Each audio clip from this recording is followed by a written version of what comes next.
清脆的鸟鸣比晨光来得早，小家伙们已经忍不住出来撒欢了。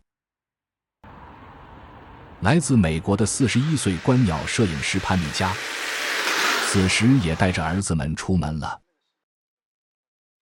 每个周末，米加都会带儿子走进大自然。今天的目的地是东太湖。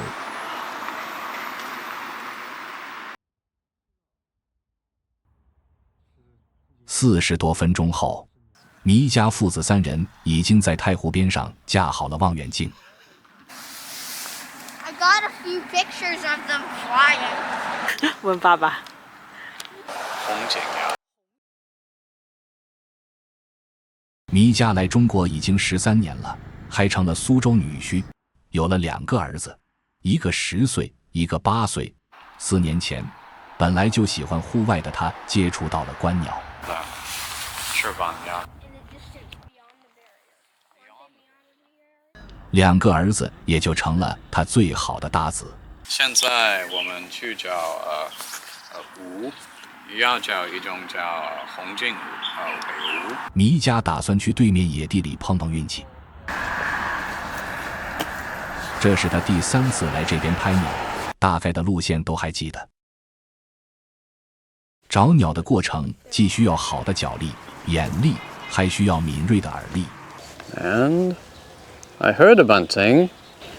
声音是不一样的。拍鸟时间长了，米加已经可以分辨出很多鸟的声音了。Let's go a little farther then. 停一会，观察一会，再接着走。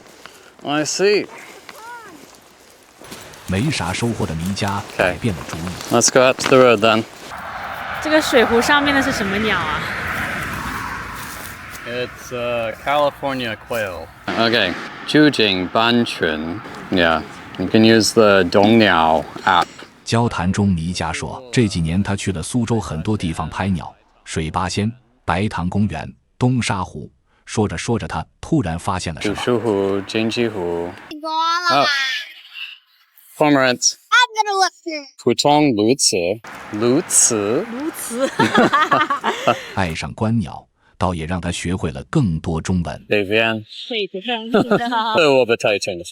小天鹅是从俄国来的。拍到小天鹅也是他今天的心愿。3人再次回到了湖边，湖面上的白骨顶和屁蹄多了一些。米加决定继续往前走，一路上遇到了不少鸟友。Hello， 你好。我上个礼拜在前面那个位置看到了灰雁，我想再去找一下。好。还有小天鹅应该在前面。OK。米加说他俩认识，都在同一个观鸟群。那里边那几只是什么？我说看不清楚，根本就。赤颈鸭。赤颈鸭是吧？邂逅伙伴，愉快交谈，这也是拍鸟的乐趣之一。米加说，这些年最大的感受就是太湖的生态环境越来越好了，所以来苏州越冬的鸟种类也越来越多。不仅政府在加大保护力度，市民也越来越爱护环境了。半小时后，米加带着儿子们第2次走进对面的野地中，希望这次能有新的发现。绿翅鸭。快门一按，黑卷尾展翅与立在枝头的样子就被记录了下来。这个应该是小屋。路上又遇到了这个男生，他大概率是拍鸟新手，抓住米加求解答。米加也拍到了好几次小屋。父子3人继续前往野地深处。眼尖的米加发现了一只戴胜，它觅食的样子着实可爱。有斑马的。Hey, what's that? What's it? The white bird. 白鹭在田里。我经常在河边、湖边，不经常去农田。这个有点奇怪的。这也是拍鸟有意思的地方。转眼12点多了，米加带着儿子们回到了湖边，享用他们自己做的三明治。晒着暖阳，迎着湖风，是那么的放松。吃完饭，弥迦一直给儿子拍照，默默且温柔地给予儿子们陪伴。又休息了半个多小时后，弥迦他们继续前进，寻找小天鹅。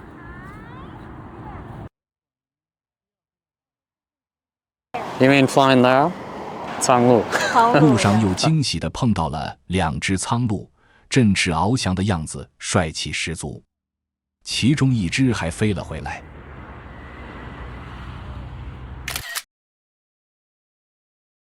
每天看到鸟，觉得很愉快，很快乐。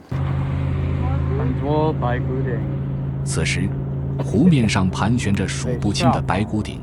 弥迦说，太湖上差不多有9万只。这漫天飞舞的样子着实震撼，让人对生命、对大自然油然起敬。Strike。转眼2点多了，弥迦父子走了近7公里了。